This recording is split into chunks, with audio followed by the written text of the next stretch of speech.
Scott Grate's relationship marketing method has helped him get over 1,000 referrals for his business every year for the last 10 years. This is all while cutting his traditional marketing budget down to a fraction of what it was when he first started his business. I sat down with Scott to learn his method and to discuss his new book, Referrals Done Right. In this video, you're going to discover Scott's secret to easy new business generation without spending thousands of dollars on ads. Scott talks about his incredibly simple and effective process that can lead to big-time revenue while making you feel great in the process. Scott and I start off the conversation talking about AI. In the new world of AI that we're in, relationships are everything. We crave genuine human connection more than ever before, and any conversation about relationships would be incomplete without talking about AI. Scott and I talked a week or so ago. We both use AI in our business. I think if you're not using it right now, you're making a big mistake. But are you seeing what I'm seeing, that the genuine marketing, genuine outreach, genuine videos, genuine conversations, the value of those are increasing as the number of them are decreasing? Are you seeing that? Is your relationship marketing doing even better now? Because I know you've been doing this for a while. What are you seeing out there in that? In this world where digital distractions seem to dominate, us as humans, not much has changed. We still just really crave that genuine, authentic connection. Humans still want to be seen and heard and made to feel special. And people's BS meters are higher than ever. Meaning they know, right? I know when someone is marketing to you or speaking to you the same way that they're talking to thousands of others, and now you're just a number, no longer a name or an actual human to them. Right, and something that you mentioned in your book and that you've spoken about a lot is, and I don't know if this is a quote from somebody else, but I'm going to attribute it to you, which is focus on the people, not the numbers. We're not. You're an insurance agent. You're not running a national insurance agency. You work for a national one, but your focus is local, the 315 area code, right? So, and my focus for our company can work with anybody in the world, but our focus is Connecticut. So our nets are small, and that allows us that ability to focus on the people and really care about what's happening for them, whether it's the product we're providing or in the case of what we're talking about today, even beyond that, just to sort of put good out there. But one of the mantras that I live by is just do the right thing for the right person at the right moment, and you'll never be wrong. And, ultimately it's the story, it's Aesop's fable of the goose and the golden egg, right? We're all looking for those golden eggs, those great customers, but which is more important? Is it the golden egg, or is it the goose, or in this case, the geese? That are laying those golden eggs. And so really I'm taking this contrarian approach in a couple ways. Like you mentioned, the traditional marketing, the AI, the trying to reach 10,000, 50,000, 100,000, whatever your market is, with one or two ad marketing campaigns. Instead, I'm trying to get deeper into the trenches with 100, 150, 200 of those geese, if you will, who are laying the golden egg, the introductions, the referrals. One of the most important things to remember about marketing and sales is that not all clients and customers are created equal. There's a huge difference between a customer you win through traditional marketing methods and one that comes pre-vouched for with a referral, or even one that you create a genuine relationship with once you start working with them. There's two versions of those. There's the one that, I put out a billboard, the person called me, I closed the deal, they gave me some money, I gave them a product. The chances of that person flipping to another company when the prices go down are really high. The chances of that person referring you to somebody else are really low, versus something that's nurtured where you're having conversations. Not that you need to always know about their kids' sports schedules and their favorite sports team, but the more human connection, the more likely that person is going to say, price doesn't matter. Am I going to save 5%? Am I going to leave Scott? No way. Like, Scott's a great guy. I talk to him when I do my renewals every year, and we're going to talk about it even more, Scott sort of checks in on me, and just having that relationship is worth way more than 5%. Why would I ever shop around? I'll shop around on something else because this is one of the things that I don't even consider. So it builds that, in addition to if you're patient, and a lot of this, I did a whole episode on demand generation with Reggie James, same thing. Like, this is not a today solution. This is I'm building my business and I'm in it for the long haul. This is 100% playing the long game. Everybody knows referrals and relationships are important. All business owners, solopreneurs, producers out there, they crave that. They know that those are important. They want that, but they don't always act that way.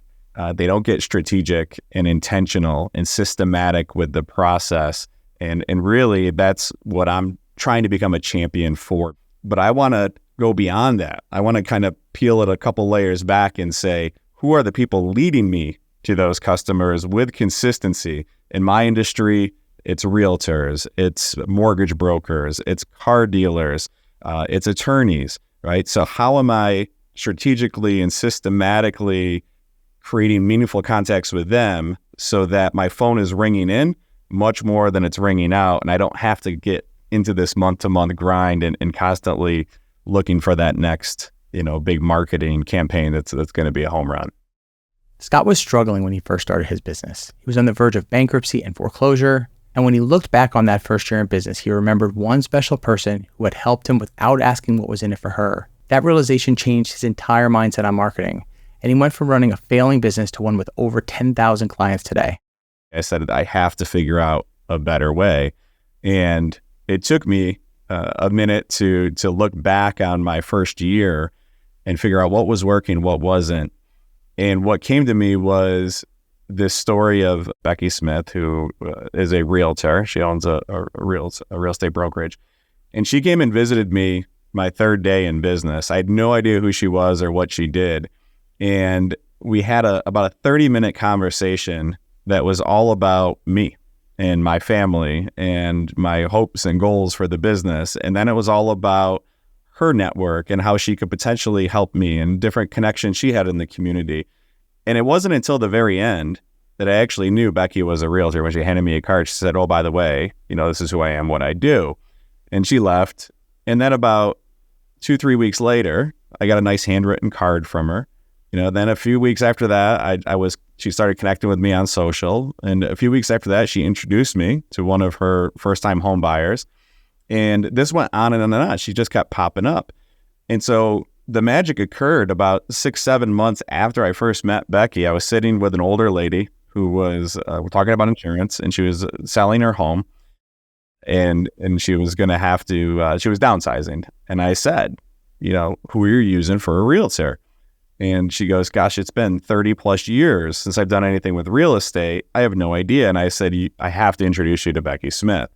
And it was at that moment, without even realizing at the time, that the law of reciprocity hit me, because Becky had showed up with consistency, trying to help me, trying to serve me. I couldn't wait to find somebody, maybe it was subconsciously, that I could refer to her. I was like, well, what if I can turn relationships into revenue, just like Becky did with me? And who are the other Beckys of the world? And who are those people in parallel markets? And started just coming up with a list. But the one promise I made to myself and the one commitment I have to this is I don't ask for anything. And I think that's where people get referrals wrong. By now, you probably started thinking about networking events and groups. And while these certainly have their place in marketing and sales, they miss one key element of why relationship marketing is so effective. When Scott and I were talking, we're both bad. I think we're both can agree we're bad at traditional networking. Like when I was at cocktail parties when we were first starting our business, I was, I didn't want to talk to people, not that I didn't want to talk to them, but I didn't want to do the whole hey, I'm Jim and I can do your website. So I would just, eventually I'd start a conversation and then it would be a wonderful conversation. And by the end, I'd forget to even give them my card because I hate that whole, I barely know this person. Yes, we've chatted for 15 minutes, but now I'm going to ask them to give me business. It felt wrong. Where this is, the best things in life you put more work into. Like what Becky did, that was the long haul. You have to earn the right to ask for certain things. And in this so true. Yeah, we want everything instantly. We want to push a button or do whatever campaign and boom, we get the results. But, look at romantic relationships. You don't go on a first date and propose before the entree comes, right? It just doesn't make sense. The natural order to things. And even if it's love at first sight, Okay, that's going to fade. Now you got to put some work in to keep it, long lasting. And so I talk a lot about earning the right to be introduced to someone's network, because my friends and my family are the most important people in my world. And after a 10, 15-minute conversation at a networking event, I am not going to trust you to my friends and family, because if you're not completely awesome, then who are they mad at? They're not mad at Jim, they're mad at Scott. Like, why did you introduce me to him? You've got to be that totally amazing person on the back end, or else people aren't going to refer you. We've gone 10 straight years with over 1,000 referrals coming into our agency. So what's the ROI on that? I get that question a lot. Like, how do you quantify ROI? I don't know. But here's what I do know. I'm not spending $60,000, $70,000, $80,000 a year on marketing anymore, right? Because the reality is, when you get to this point in a relationship, right, if you and I have got years of history and we send each other business and we do great jobs for each other's customers, then I don't want anything from you, Jim. That is the reward. It's all about collaboration. It's all about helping the customer, and it's not about the kickback, right? And too many people lead with that, hey, here's what I can do for you if you send someone to me, and that becomes cringeworthy. Right, and it doesn't, in the law of reciprocity, it doesn't necessarily mean I do good for you and then you have to do good for me. It could be sort of like a goodwill barter network. So I'm going to put good out and good will come back. And it might be not from this specific person. Sometimes it is, sometimes it isn't. It's just if you help others, that's your name in the community will tell people that that's the type of person you are, the type of person that they would want to work with. And I think that's a super important way to present your business and present yourself. I think you probably have to walk the walk here a little bit before you're, talking the talk. Like if it's like, if you pick up the phone and call Becky and you guys have a conversation and it's wonderful, that's great. But if you call someone, it's like, hey, Bob, how's it going? Just checking in. Like, he's going to dread those calls. So you have to, there's got to be, you have to literally want to talk to Bob. And if you don't, then maybe relationship marketing is not for you. And if you dread talking to Bob, then either he doesn't belong in that list of people you're going to network or you're going to have a relationship with, or it's not for you, because it's not going to work if they don't feel that you want to help them and feel that you genuinely enjoy talking to them. So if you want to get 1,000 referrals a year like Scott, what steps do you need to take to make relationship marketing work for your business? Scott reveals some of the key moments from his book, and I find it amazing that they all range in cost from free to cheap. And even if you can't measure the ROI the same way you do with traditional marketing, it's off the charts effective. So if I want to do this, I'm starting out, whether I'm doing it for my own firm or, going to help a company I work with, I'm their marketing support, I'm going to help them do this. What are the sort of steps that you do in this process? So obviously you got to make your list first, but like once I've done that, you said you reach out about once a month. Like, so what are some examples of ways that I can keep that relationship going that are not cringy and are genuine, and they're gonna, again, I'm just keeping myself top of mind. How do you do that? And does that change? This is a spot where a lot of people get tripped up. And so kind of the point of the book was to help people with this piece, right? Is how do we consistently show up in a meaningful way so that it feels natural? One goal that I have with this book is we talk about unique gift giving. And the challenge that I give to people is to, hey, buy 25, right? Buy a bulk order, create a list of 25 initial key relationships who also depend on relationships and referrals, and make that a unique gift that you're bringing to them. Okay. And so that's an easy starter. The other one is you have to ask more questions, than anything else. And you have to actually listen to the answer, because just like Facebook and Google and AI, they want all they want is data, right? We're just this data-driven world. The more data we have, the more we can, I hate to say take advantage of it, but leverage it in the future. And that's it, yeah. We have to ask a million questions so that I can figure out what's important to Jim and his business and his family and his priorities, and what community service is he interested in.